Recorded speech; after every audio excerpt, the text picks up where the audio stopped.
Jutsu Kaisen season 2 के episode number 16 को। तो चलिए जानते हैं आगे की कहानी को बिना किसी देरी के। तो अब तक हमने देखा कि जोगो यूजी को 10 सुकुना की फिंगर्स खिलाकर सुकुना को जगा देता है, लेकिन सुकुना जोगो से लड़ने की बात करता है। अगर जोगो ने सुकुना को एक बार भी हिट कर दिया तो सुकुना जोगो की टीम में शामिल हो जाएगा और उसकी सारी बातें भी मानेगा। वहीं दूसरी तरफ तोजी ने डैगन को मार दिया था और वो अब मेगुमी से लड़ना चाहता है। शिबुया की सड़कें पहले से ज्यादा खाली हो गई थी क्योंकि इनुमाकी ने सभी नॉर्मल और ट्रांसफिगर्ड ह्यूमंस को सेफ जगह पहुंचा दिया था। तो मेगुमी अपने सामने खड़े दुश्मन पर फोकस करने लगता है। मेगुमी मन में सोचने लगता है कि वो इसे कैसे हरा सकता है, लेकिन जल्दी ही उसे पता चलता है कि ये तो उसके बस की बात ही नहीं है और यहाँ से बच के भागने में ही भलाई है। वो अपनी रैबिट एस्केप टेक्निक एक्टिवेट करता है और अचानक ही उन दोनों को यहाँ पर सुकुना की प्रेजेंस फील होती है। मेगुमी सोचता है कि अब ये सुकुना कहाँ से टपक पड़ा। मेगुमी की टेक्निक से यहाँ लाखों खरगोश आ जाते हैं और मेगुमी इनकी आड़ में एक बिल्डिंग के अंदर भागने लगता है, लेकिन तोजी यहाँ भी उसके सामने आ जाता है। अपना डोमेन एक्सपेंशन करने की वजह से मेगुमी के पास ज्यादा कर्स एनर्जी नहीं बची थी। मेगुमी और उसके सारे रैबिट्स तोजी पर अटैक करते हैं, लेकिन तोजी को एक अटैक भी नहीं लगता। फिर वो जमीन पर जोर से लात मारता है और जो टुकड़े उछल के ऊपर आते हैं उन्हें सिर्फ अपनी उंगली से धक्का देकर तोजी सभी रैबिट शिकिगामी को मार देता है। दूसरी तरफ हम पांडा और कुसाकाबे को देखते हैं जो कि एक बिल्डिंग में लोगों की छानबीन कर रहे थे। पांडा कुसाकाबे से कहता है कि इनुमाकी ने पहले ही सभी इंसानों को सेफ जगह पहुंचा दिया है, तो उन्हें टाइम वेस्ट नहीं करना चाहिए और गोजो को बचाने के लिए सीधा BF5 स्टेशन जाना चाहिए। लेकिन कुसाकाबे पांडा की बात सुन गुस्सा हो जाता है और कहता है कि हो सकता है कोई छोटी बच्ची किसी कोने में डर के छुपी हो, तो उसे बचाना हमारा फर्ज है, इसीलिए हम यहाँ की हर बिल्डिंग का हर कोना छान मारेंगे। असल में कुसाकाबे पांडा को बस बहाने दे रहा था क्योंकि वो स्पेशल ग्रेड कर्सेस के हाथों मरना नहीं चाहता। वो जानता है कि जिन लोगों ने गोजो को सील किया है वो उसे भी मार सकते हैं, इसीलिए वो BF5 स्टेशन पर जाने की बात टाल रहा है। पांडा को नहीं पता कि ये स्टेशन कहाँ पर है, वरना वो अकेले ही वहाँ चला जाता, लेकिन इससे कुसाकाबे अकेला पड़ जाएगा जो कि वो नहीं चाहता। असल में स्टेशन अगले मोड़ पर ही था, लेकिन कुसाकाबे सोचता है कि अब वो खो जाने का नाटक करेगा जिससे और ज्यादा टाइम वेस्ट हो। लेकिन तभी इन्हें अपने सामने सुदा और नेगी नाम के 2 कर्स यूजर्स दिखाई देते हैं और 3 लोग इनके पीछे भी थे। नेगी इन दोनों को सरेंडर करने को कहता है क्योंकि वो सॉसेरर्स को नहीं मारना चाहता। ये सुन कुसाकाबे कहता है कि पहले अपना इंट्रोडक्शन दो, वो भी आराम से, कोई जल्दी नहीं है। दूसरी तरफ मेगुमी अपने बाप से जान बचा के भाग रहा था और तोजी के हाथ में जो भी लग रहा था वो उसे मेगुमी पर फेंक कर मार रहा था। शिबुया में ही कहीं शोको भी आ चुकी थी जो कि अपनी रिवर्स कर्स्ड टेक्निक से लोगों के घाव भर सकती है और उसकी सुरक्षा के लिए प्रिंसिपल यागा अपनी कर्स्ड कॉप्स के साथ यहीं थे। शोको उसे भी जाकर लड़ने को कहती है, लेकिन यागा मना कर देता है क्योंकि इस ऑपरेशन के लिए शोको बहुत ज्यादा खास है। दुश्मन को उसके बारे में पता चला तो वो सीधा यहाँ हमला कर देगा। अगर शोको यहाँ नहीं आई होती तो कियोटाका और ताकुमा अब तक मर गए होते। यागा शोको से पूछता है कि उसने तो सिगरेट छोड़ दी थी ना, जिस पर शोको कहती है कि उसे अपने पुराने दिनों की याद आ रही थी। इधर मेगुमी तोजी के हमलों से बाल बाल बच रहा था। मेगुमी जल्द ही लड़ाई खत्म करना चाहता है और अगर वो घायल हो भी गया तो शोको उसे ठीक कर देगी, लेकिन तोजी इतना तेज है कि मेगुमी उसे आंखों से भी नहीं देख सकता। तो मेगुमी तोजी का अगला अटैक प्रेडिक्ट करने का सोचता है। अगर मेगुमी इसमें चूका तो उसकी मौत पक्की है। अब तोजी अचानक ही मेगुमी को स्टैब करने उसके पास आता है, लेकिन मेगुमी ने सही अंदाजा लगाया था और वो थोड़ा साइड में हो जाता है जिससे उसे ज्यादा चोट नहीं लगती। मेगुमी अब तोजी को पकड़ लेता है और अपनी शैडो से एक तलवार निकालकर वो तोजी को मारने ही वाला था, लेकिन तोजी उससे पहले ही मेगुमी से दूर हो जाता है। इसके बाद तोजी को अपने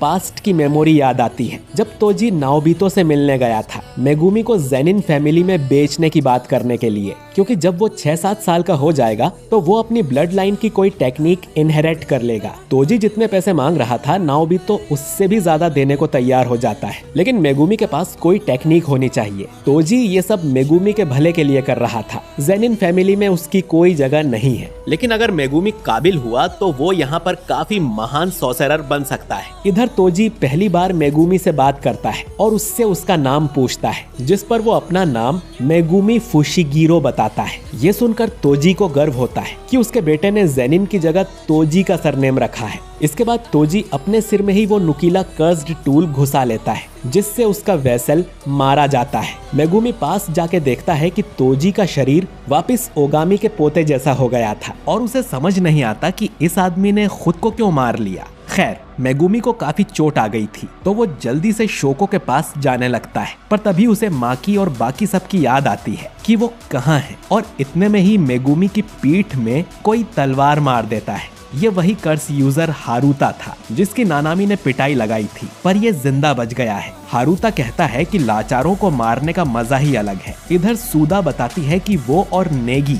सूडोगेतो की मदद कर रहे हैं, क्योंकि वो कुछ भी करें इंसानों की संख्या कम होगी और सॉसेरर्स की संख्या बढ़ेगी, जैसे उनके मास्टर गेतो चाहते थे। लेकिन नानाको और मिमिको को ये अच्छा नहीं लगता कि उनके मास्टर का शरीर ऐसे ज़ॉम्बी की तरह यूज किया जाए, इसीलिए वो सूडोगेतो को मारना चाहती हैं। वहीं लारुए कहता है कि उसे दोनों साइड ही सही लग रही है। वो सब फिर अपने अपने रास्ते जाने का डिसाइड करते हैं, लेकिन लारुए जानता था कि वो लोग एक फैमिली हैं और वो किसी दिन साथ इकट्ठा जरूर होंगे। ये कहानी सुनाकर सुदा फिर पूछती है कि कुसाकाबे सरेंडर करेगा या नहीं। कुसाकाबे ये जानकर डिसअपॉइंट हो जाता है कि इनका इंट्रोडक्शन तो बहुत छोटा था, लेकिन ये लोग मामूली कर्स यूजर्स हैं। कुसाकाबे इनसे लड़कर बहुत सारा टाइम पास कर सकता है और इस तरह वो असली खतरे से बचा रहेगा। इसके बाद Kusakabe new shadow style evening moon sword activate करता है। ये देख नेगी भी अपनी टेक्निक एक्टिवेट करने लगता है, पर अचानक ही उसके पीछे की बिल्डिंग में बड़ा धमाका होता है। ये धमाका जोगो और सुकुना के बीच चल रही लड़ाई की वजह से हुआ था। दोनों हवा में होते हैं। जोगो सुकुना पर फायर अटैक करने की कोशिश करता है, लेकिन सुकुना उसके दोनों हाथ ही काट देता है। सुकुना जोगो की बुरी तरह से धुलाई लगा रहा था, लेकिन जोगो का एक भी अटैक सुकुना पर नहीं लग रहा था। जोगो को अब सूडोगेतो की बात याद आती है कि जोगो की पावर सुकुना की 8-9 फिंगर्स के ही बराबर है, लेकिन अब तो सुकुना ने 15 फिंगर्स कंज्यूम कर ली थी, जिस वजह से वो जोगो से काफी ज्यादा पावरफुल था। लेकिन जोगो ने ये नहीं सोचा था कि उनमें जमीन आसमान का फर्क होगा। जोगो का हर अटैक सुकुना बेअसर कर रहा था। फिर सुकुना जोगो का मुंह पकड़कर उसे ग्राउंड फ्लोर तक ले जाता है, जिसमें उसका जबड़ा टूट गया था।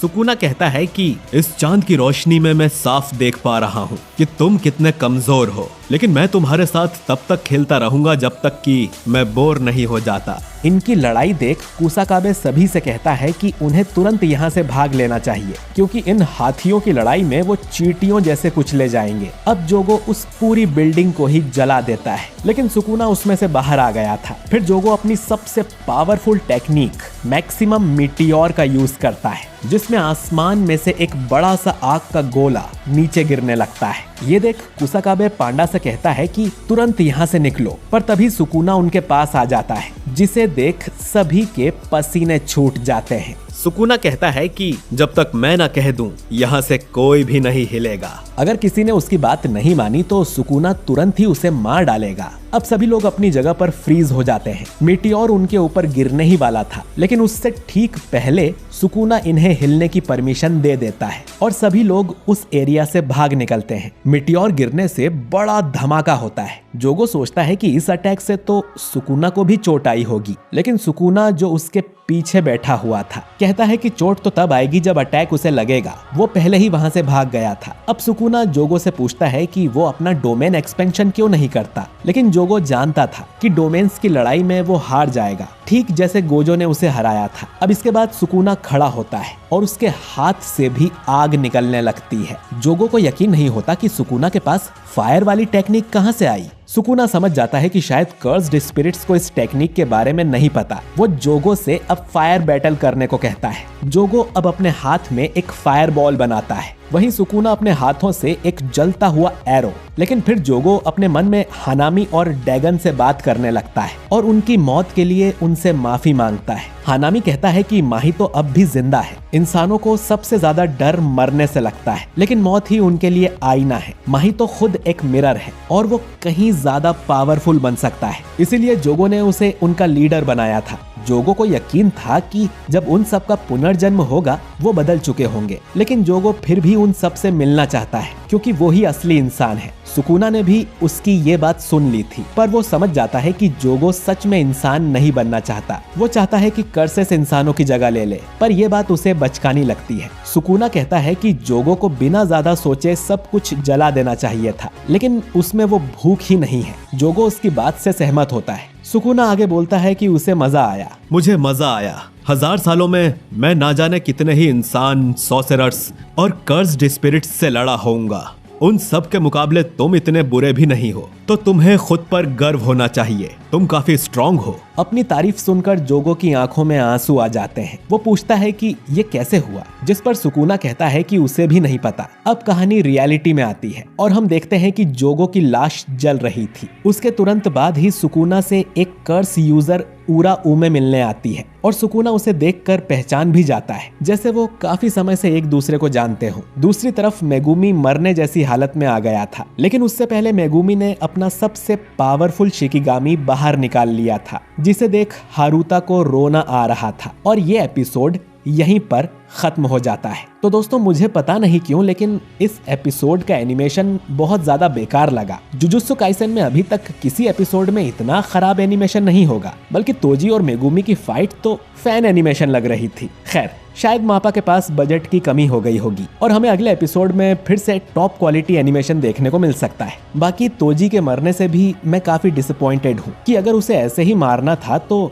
उसे जिंदा करने का मतलब ही क्या था। बाकी मेगुमी बच पाएगा या नहीं, जानने के लिए अगला एपिसोड जरूर देखें। वीडियो अच्छा लगा है तो इसे लाइक और शेयर कीजिए। कमेंट करके बताइए कि आपको ये एपिसोड कैसा लगा, और अगर आप हमारे चैनल पर नए हैं तो हमारे चैनल को सब्सक्राइब करके बेल आइकन जरूर दबाइए। मैं मिलता हूँ आपसे अगले वीडियो में। शुक्रिया। दोस्तों, मुझे मेरे बाप से बचाओ यार।